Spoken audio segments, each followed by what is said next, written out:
मनुष्य चाहे कितना भी प्रयास क्यों न कर ले, कितना भी प्रयत्न क्यों न कर ले, उसे अपने कर्मों का फल तो भोगना ही पड़ता है। चाहे मनुष्य कितना ही प्रयत्न कर ले, लेकिन वह कभी अपने कर्मों से बच नहीं सकता।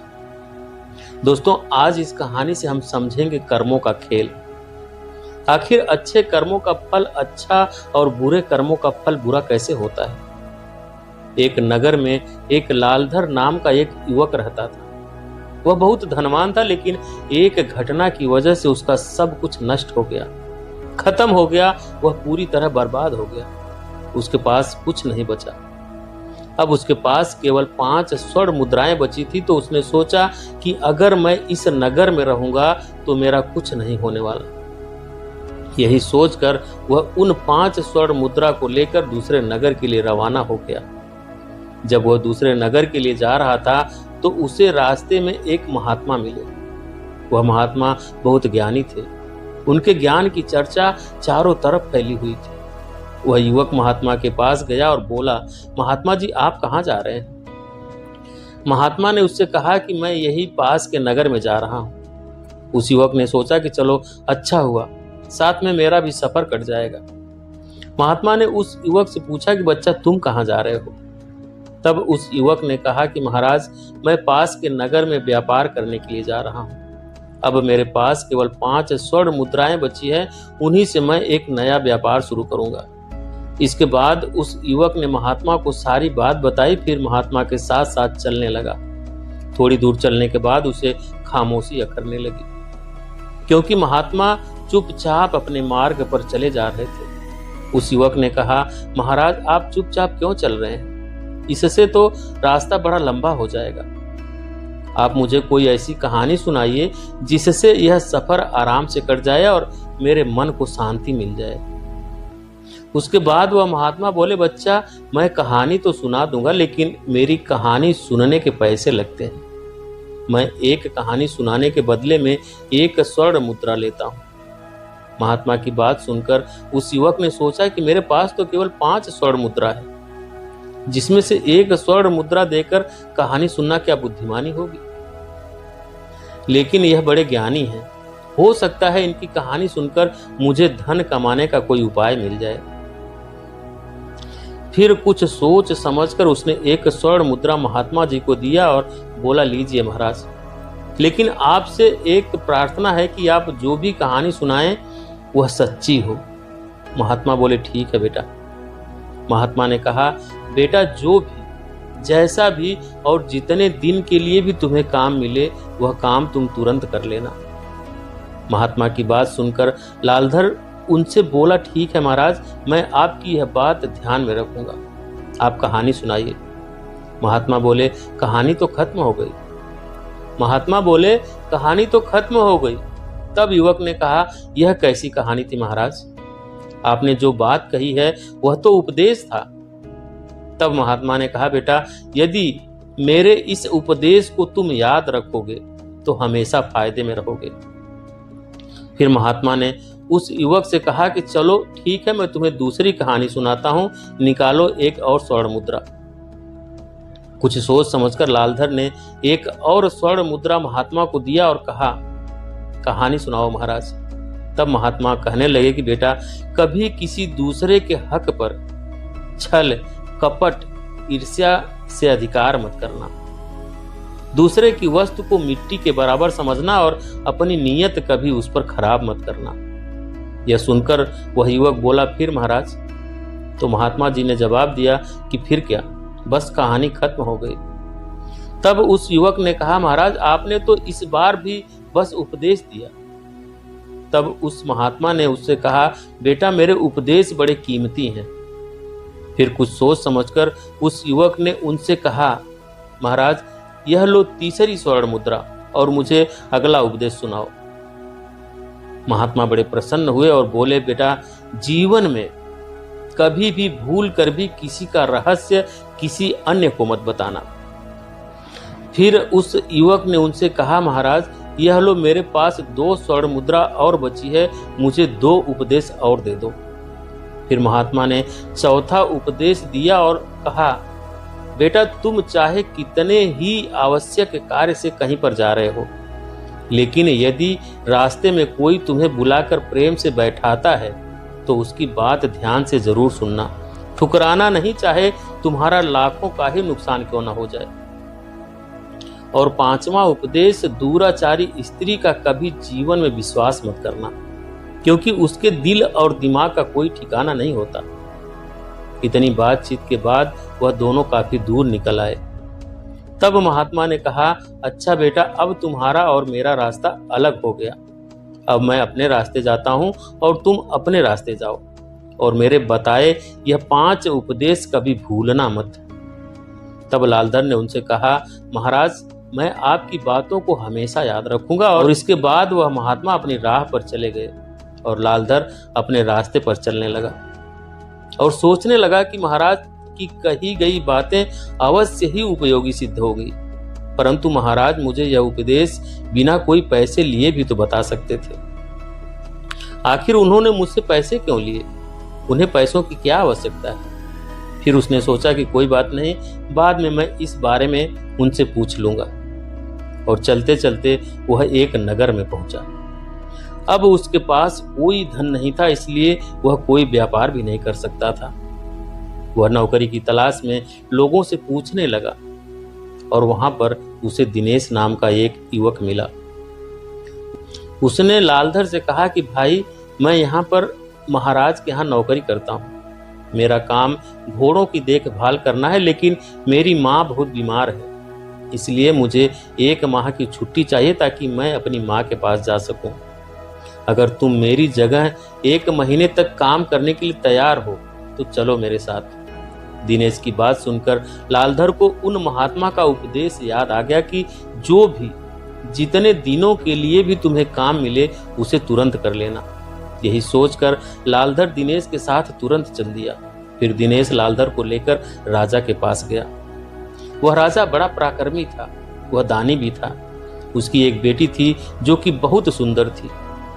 राजा उसे अत्यधिक प्रेम करते थे। इसके अलावा राजा को घुड़सवारी का भी बहुत शौक था, इसलिए उन्होंने बहुत सारे घोड़े पाल रखे थे, जिनकी देखभाल के लिए बहुत सारे सेवक भी रखे थे, जिसमें से एक दिनेश भी था। दिनेश लालधर को लेकर राजा के पास गया और बोला, महाराज, इसका नाम लालधर है। मैं अपने स्थान पर इसको रखकर अपनी माँ के पास जाना चाहता हूँ। तब राजा ने कहा, मुझे इससे कोई दिक्कत नहीं है, लेकिन अगर मेरे घोड़ों को कुछ भी हुआ तो उसके जिम्मेदार तुम होगे, तुम्हें ही दंड भुगतना पड़ेगा। दिनेश ने कहा, ठीक है महाराज, आप चिंता ना करें, इसको मैं सब समझा दूंगा। फिर दिनेश लालधर को लेकर शाही अस्तबल में गया। वहां बहुत सारे घोड़े बंधे हुए थे। तब दिनेश ने कहा, सुनो लालधर, ये 7 घोड़े तुम्हारे नीचे रहेंगे, तुम्हें इनकी देखभाल अच्छे से करनी है। लालधर बोला, तुम चिंता मत करो भाई, तुम निश्चिंत होकर अपनी माँ के पास जाओ, मैं इनकी अच्छे से देखभाल कर लूंगा। इसके बाद लालधर उनकी अच्छे से देखभाल करने लगा और दिनेश अपनी माँ से मिलने के लिए चला गया। राजा घोड़ों को खिलाने के लिए प्रत्येक सेवक को 20 सेर चना देता था। लालधर ने भी 20 सेर चने लिए और अपने अस्तबल में आ गया। वह उन चनों को पानी में भिगो देता था, फिर उसे कूट कर घोड़ों को खिलाता था। अपना काम पूरा करने के बाद लालधर ने एक दिन सोचा, चलो दूसरे सेवकों के पास जाकर थोड़ी मस्ती की जाए। यह सोचकर वह उस बड़े से कमरे में पहुंचा जहां पर अन्य सेवक बैठे हुए थे और मौज मस्ती कर रहे थे। लालधर ने देखा कि वह सभी शराब पी रहे थे तो लालधर बोला, अरे भाई, आपने अपना काम भी पूरा नहीं किया और नशा करने लग गए। तब उन अन्य सेवकों ने उससे कहा, अरे नहीं भाई, बिना काम पूरा किए भला किसमें इतनी हिम्मत है जो नशा पानी करे। भाई, हमने घोड़ों को खुराक डाल दी है। तब लालधर ने देखा कि उनके पास बहुत सारा चना पड़ा है, तो उसने उनसे कहा, भाई, अभी भी बहुत सारा चना कूटने के लिए पड़ा है। तब उन अन्य सेवकों ने कहा, भाई, यह चना घोड़ों को खिलाने के लिए नहीं है। हमें रोजाना 20 सेर चना मिलता है, जिसमें से हम 5 सेर चना घोड़ों को खिला देते हैं और बाकी का 15 सेर चना बाजार में बेचकर अपने नशे पानी का इंतजाम करते हैं। उनकी बातें सुनकर लालधर की आंखें आश्चर्य से फट गई। वह बोला, यह तो महाराज के साथ धोखा है, बेईमानी है। तब अन्य सेवकों ने बोला, अरे भाई, बेईमानी या धोखा पेट भरने के लिए यह तो करना ही पड़ता है। और हाँ, हमारी एक बात का ध्यान रखना, उनको यह बात पता नहीं चलनी चाहिए, वरना तुम्हें अपनी जान से भी हाथ धोना पड़ेगा। लालधर उनकी बातें सुनकर चुपचाप अपने कमरे में चला गया और अपनी चारपाई पर लेट गया। उसके मन में विभिन्न प्रकार के विचार आने लगे। वह सोचने लगा कि वह लोग ठीक कह रहे हैं, कल से मैं भी इसी तरह से बेईमानी से काम करूंगा और ढेर सारे रुपए बचा लूंगा, फिर अपना कोई व्यवसाय शुरू कर लूंगा। लेकिन तभी उन महात्मा के द्वारा कही गई दूसरी बात उसके कानों में गूंजने लगी, बेटा, किसी दूसरे के ऊपर छल कपट से अपना अधिकार मत करना। दूसरे की वस्तु को मिट्टी के बराबर ही समझना, उसके ऊपर अपनी नीयत कभी खराब मत करना। यह सोचकर वह बोला, नहीं, मैं ऐसा नहीं करूंगा। अगले दिन से लालधर अपना कार्य पूरी ईमानदारी से करने लगा।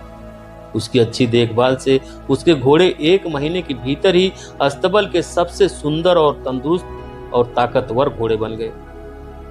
एक दिन दरबार में राजा ने अपने मंत्री से कहा, मंत्री जी, बहुत दिन हो गए मैंने अपने प्रिय घोड़ों को नहीं देखा।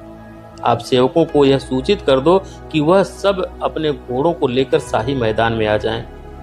मैं कल अपने घोड़ों को देखना चाहता हूं। अगले दिन सुबह लालधर सहित सभी सेवक अपने अपने घोड़ों को नहला धुलाकर शाही मैदान में पहुंच गए और महाराज सभी घोड़ों का निरीक्षण करने लगे। महाराज ने देखा कि उनके सभी घोड़े बिल्कुल अस्वस्थ हैं। यह देखकर महाराज को बड़ा ही क्रोध आ रहा था। उन्होंने मंत्री से कहा, मंत्री जी, हमारे सारे घोड़े तो बहुत सुंदर और ताकतवर थे, यह इतने अस्वस्थ और बीमार कैसे हो गए?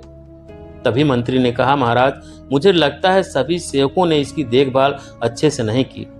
इसके बाद राजा आगे बढ़े तो उन्होंने देखा कि लालधर के घोड़े बड़े ही स्वस्थ और तंदुरुस्त हैं।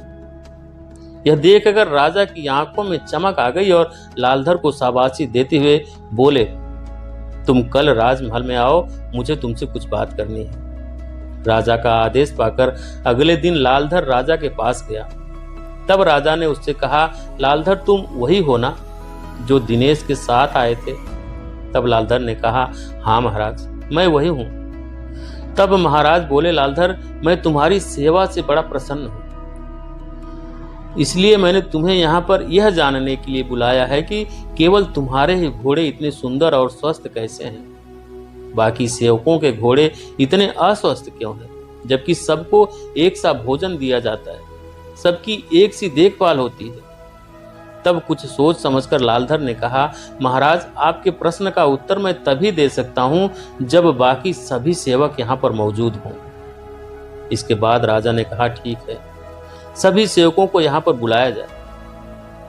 राजा की आज्ञा पाकर सभी सेवक वहां पर आ पहुंचे। तब राजा ने कहा, लालधर, अब बताओ। तब लालधर ने कहा, महाराज, सच बात तो यह है कि यह सभी सेवक बड़े बेईमान और धोखेबाज हैं। आपकी आज्ञा यह थी कि सभी को 20 सेर चना घोड़ों को खिलाना है, लेकिन यह लोग केवल 5 सेर चना ही घोड़ों को खिलाते थे और बाकी का 15 सेर चना बाजार में बेच देते थे। लेकिन मैंने ऐसा नहीं किया। मैंने 20 सेर चना रोजाना घोड़ों को खिलाया है, इसीलिए मेरे घोड़े सुंदर, तंदुरुस्त और ताकतवर हैं। लालधर की बात सुनकर महाराज को क्रोध आ गया। तब बाकी के सेवकों पर चिल्लाते हुए बोले, धोखेबाजों, नमक हरामों, क्या यह बात सच है? जवाब दो, वरना मैं तुम्हारी गर्दन अभी धड़ से अलग कर दूंगा। राजा का क्रोध देखकर सभी सेवक डर के मारे कांपने लगे और बोले, क्षमा करें महाराज, क्षमा करें, हमसे गलती हो गई। हम विश्वास दिलाते हैं कि अब कभी ऐसी गलती दोबारा नहीं होगी। तब लालधर ने कहा, महाराज, मैं भी आपसे यही कहना चाहता हूं कि इस बार आप इन्हें क्षमा कर दीजिए।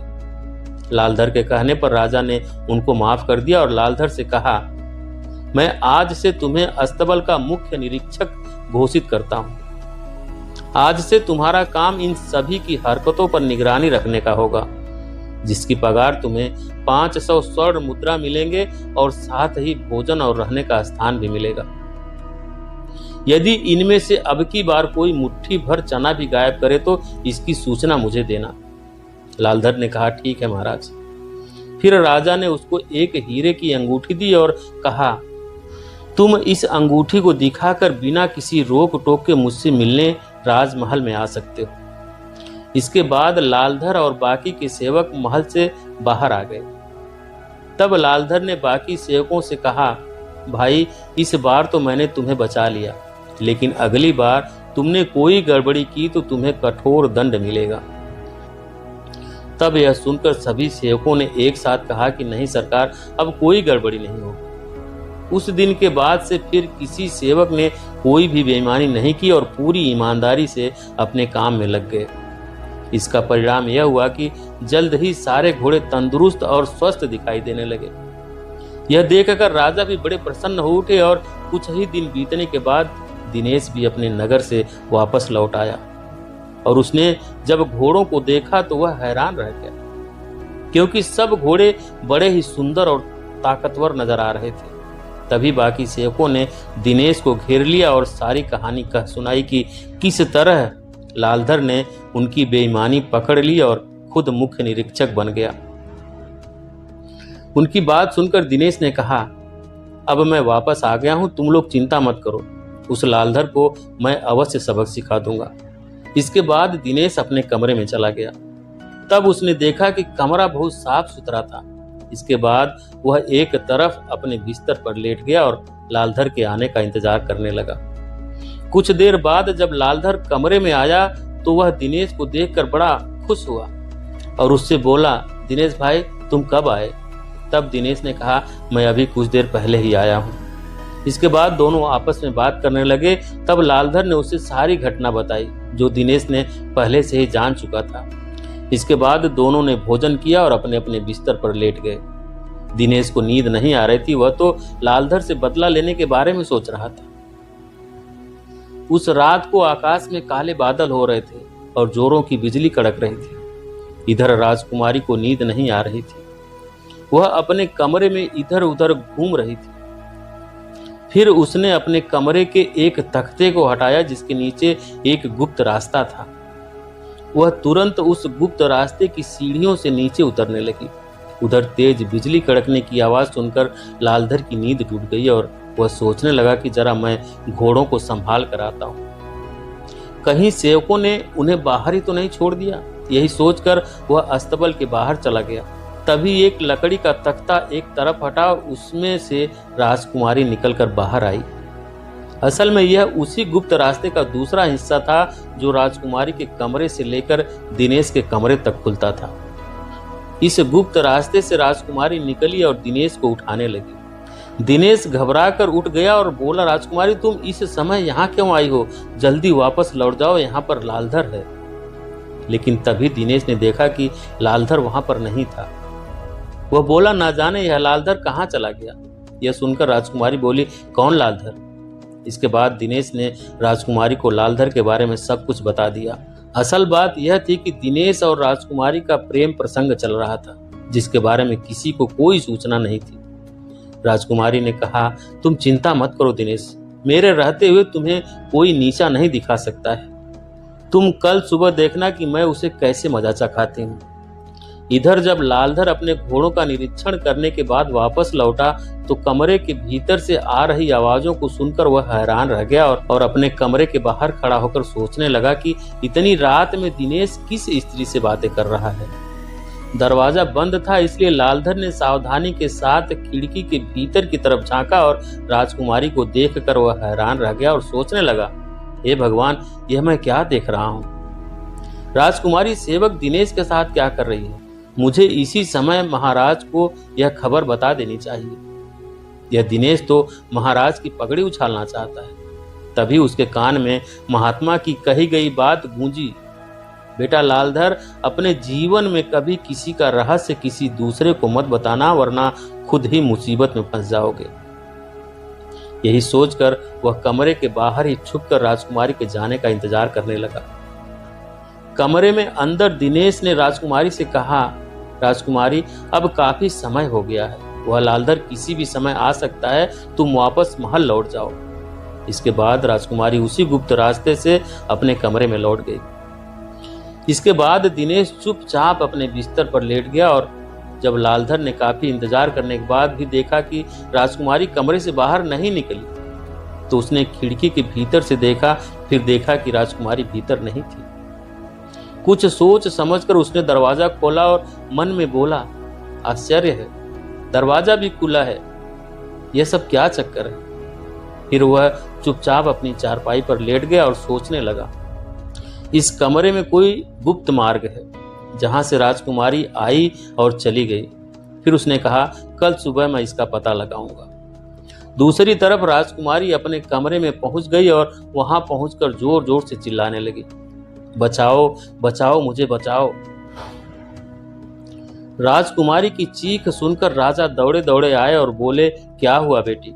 तो राजकुमारी ने घड़ियाली आंसू बहाते हुए कहा, पिताजी, आपके अस्तबल का मुख्य निरीक्षक अभी अभी मेरे कमरे में आया था। वह मेरी इज्जत लूटना चाहता था, लेकिन जब मैं चीखने लगी तो वह खिड़की कूदकर भाग गया। राजकुमारी की बात सुनकर राजा बहुत क्रोधित हो गया और बोला, उस नीच की इतनी हिम्मत कि वह तुम्हारी इज्जत के साथ खेलने लगा। आखिर वह भीतर घुसा तो घुसा कैसे, उसे कठोर दंड दिया जाएगा। फिर राजकुमारी ने कहा, पिताजी, कठोर दंड से काम नहीं चलेगा, मुझे उस हरामखोर का सिर चाहिए, वरना मैं भोजन नहीं करूंगी। राजा ने कहा, बेटी, तुम्हारी इच्छा अवश्य पूरी होगी। राजकुमारी ने सोचा, क्या बात है, मेरी इच्छा तो बड़ी जल्द ही पूरी हो गई। अब मेरे और दिनेश के बीच का कांटा समाप्त हो जाएगा। इसके बाद राजकुमारी आराम से अपने कमरे में लेट गई। उधर राजा को नींद नहीं आ रही थी। वह विचार कर रहा था कि मैं कल सुबह लालधर को मृत्यु दंड दूंगा। लेकिन फिर उसने सोचा कि जब और लोग मुझसे पूछेंगे कि मैं लालधर को मृत्यु दंड क्यों दे रहा हूं, तब मैं क्या जवाब दूंगा। अगर मैं सच कहूंगा तो मेरी बदनामी होगी। लोग मेरे सामने तो कुछ नहीं बोलेंगे, लेकिन मेरे पीठ पीछे मेरा मजाक बनाएंगे कि एक मामूली से आदमी ने राजा की बेटी की इज्जत के साथ खेलने की कोशिश की। यही सोचकर राजा खामोश हो गया। तब उसके मन में एक योजना आई कि मैं गुप्त तरीके से लालधर को मरवा देता हूँ। इससे किसी को पता भी नहीं चलेगा और मेरा काम भी हो जाएगा। इसके बाद सुबह होने पर राजा नसीम कसाई के पास गया और उससे बोला, नसीम, तुम्हें मेरा एक काम करना है। नसीम ने कहा, आज्ञा करो महाराज। तब महाराज ने कहा, तुम्हें एक व्यक्ति का सिर काटना है। यह सुनकर नसीम ने बोला, नहीं महाराज, मैं ऐसा नहीं कर सकता। लेकिन फिर राजा की आज्ञा पाकर उसे ऐसा करना पड़ा। तब राजा ने कहा कि मैं अभी तुम्हारे पास एक युवक को भेजूंगा। तुम किसी भी बहाने से उसे अपने कारखाने के अंदर ले जाकर उसका सिर काट देना। इसके बाद मैं तुम्हारे पास एक दूसरे युवक को भेजूंगा। उस युवक को तुम उसका कटा हुआ सिर को देकर भेज देना। नसीम ने कहा, ठीक है महाराज। इसके बाद महाराज अपने महल वापस लौट आए और लालधर को बुलाए और कहा, लालधर, तुम अभी इसी वक्त नसीम कसाई के कारखाने जाओ। वहां पर तुम्हें वह जो भी चीज दे उसे लेकर मेरे पास आओ। राजा का आदेश पाते ही लालधर अपने काम के लिए तुरंत निकल पड़ा और मन में सोचने लगा कि राजा को आखिर कसाई से क्या काम हो सकता है। लेकिन फिर उसने सोचा कि मुझे क्या, मुझे तो अपना काम करना है। जैसे ही वह कुछ दूर पहुंचा तो एक पेड़ के नीचे कुछ साधु बैठे हुए दिखाई दिए। वे आपस में धर्म उपदेश के ऊपर चर्चा कर रहे थे। लालधर उनके नजदीक जाकर खड़ा हो गया। तभी एक साधु ने कहा, बच्चा, खड़े क्यों हो, हमारे पास बैठ जाओ और कुछ देर तक उपदेशों का आनंद लो। तब लालधर ने कहा, क्षमा करें महाराज, मैं किसी जरूरी काम से जा रहा हूं, इसलिए रुक नहीं सकता। लेकिन जैसे ही उसने आगे कदम बढ़ाया तो उसके कानों में महात्मा द्वारा कही गई बात गूंजने लगी कि बेटा, तुम किसी आवश्यक कार्य से ही क्यों न जा रहे हो, लेकिन यदि मार्ग में तुम्हें कोई प्रेम से बोले तो बैठकर उसकी बात अवश्य सुनना, उसकी बात ठुकराना नहीं, चाहे तुम्हारा लाखों का ही नुकसान क्यों न हो रहा हो। यह विचार आते ही लालधर साधु के बीच बैठ गया और उनके द्वारा दिए जाने वाले उपदेश सुनने लगा। उधर राजा सोचने लगा कि नसीम कसाई के पास लालधर को सिर लेने के लिए किसको भेजूं।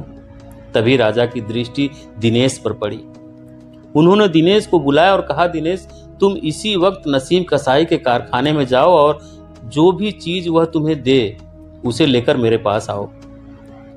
इसके बाद दिनेश राजा की आज्ञा पाकर तुरंत नसीम कसाई के पास पहुंच गया। उधर नसीम कसाई को लगा कि हाँ, यही व्यक्ति है जिसका मुझे सिर काटना है। इसके बाद नसीम कसाई उसे चुपचाप अंदर ले गया और उससे कहा कि तुम्हारे पीछे जो बक्सा रखा है उसमें एक पोटली है, उसे निकाल दो। जैसे ही दिनेश पीछे पलटा तो नसीम ने अपनी तेज धारदार तलवार से उसकी गर्दन काट दी और उस गर्दन को कपड़े में लपेट कर रख दिया और उसके धड़ को कहीं और छुपा दिया। इसके बाद उधर जब उपदेश खत्म हुआ तो लालधर को याद आया कि महाराज ने उसे नसीम कसाई के पास जाने के लिए बोला था। वह तुरंत नसीम कसाई के पास गया और बोला, महाराज ने कुछ सामान के लिए बोला है, वह मुझे दे दो। नसीम ने सोचा कि यही वह दूसरा व्यक्ति है जिसको मुझे वह सिर देना है। नसीम कसाई ने लालधर को वह सिर दे दिया और कहा, इसको ले जाकर महाराज को दे देना। लालधर दिनेश के कटे हुए सिर को लेकर महाराज के पास पहुंचा। जैसे ही महाराज और राजकुमारी ने लालधर को देखा तो उसके होश उड़ गए और वह हड़बड़ा कर बोले, लालधर तुम यहाँ कैसे? तब लालधर ने कहा, आप ही ने तो मुझे नसीम कसाई के पास भेजा था, लेकिन मैं रास्ते में किसी वजह से लेट हो गया था, इसलिए मुझे आने में थोड़ा समय लग गया। यह कहकर लालधर ने उनको सारी बात कह सुनाई। राजा को समझते देर नहीं लगी कि लालधर से पहले दिनेश वहां पहुंच गया। इसके बाद राजा ने कहा कि तुम्हारे हाथ में क्या है? तो लालधर ने कहा, अभी खोलकर दिखाता हूं महाराज। जैसे ही लालधर ने उसे खोला तो उसके अंदर दिनेश का कटा हुआ सिर था। यह देखकर राजकुमारी जोर जोर से रोने लगी और कहने लगी, मेरे प्रिय, तुम मुझे छोड़कर क्यों चले गए? मैं क्या जानती थी कि मेरी चाल तुम्हारी ही जान ले लेगी। यह सुनकर राजा ने कहा, बेटी तुम यह क्या कह रही हो? तब राजकुमारी ने कहा, पिताजी मुझे माफ कर दीजिए, यह सब मेरे ही कर्मों का नतीजा है। मैं लालधर को मरवाना चाहती थी, लेकिन इसके चक्कर में मैंने अपने ही प्रेमी की जान ले ली। राजकुमारी की बात सुनकर राजकुमार के होश उड़ गए और वो सोचने लगा कि मैं एक निर्दोष व्यक्ति की जान लेने जा रहा था। इसके बाद राजा ने लालधर से क्षमा मांगी और कहा, लालधर मुझे माफ कर दो, मैं बिना सच्चाई जाने तुम पर संदेह किया। तो दोस्तों, किसी ने सच ही कहा है कि आप जैसे कर्म करोगे आपको वैसा ही फल भुगतने को मिलेगा। यहाँ राजकुमारी लालधर को मरवाना चाहती थी, लेकिन उसका स्वयं का प्रेमी ही मृत्यु के घाट उतर गया। इसलिए कभी भी किसी के लिए बुरा मत सोचो, क्योंकि आप किसी के लिए बुरा सोचोगे तो सबसे पहले आपके साथ ही बुरा होगा। तो दोस्तों, कमेंट करके जरूर बताएं कैसी लगी ये कहानी और वीडियो को लाइक करें, शेयर करें। चैनल पर नए हैं, चैनल को सब्सक्राइब नहीं किए हैं तो प्लीज चैनल को सब्सक्राइब करें, बेल आइकन प्रेस कर लें ताकि आने वाली सभी वीडियो का नोटिफिकेशन सबसे पहले आपको मिले। वीडियो देखने के लिए बहुत बहुत धन्यवाद।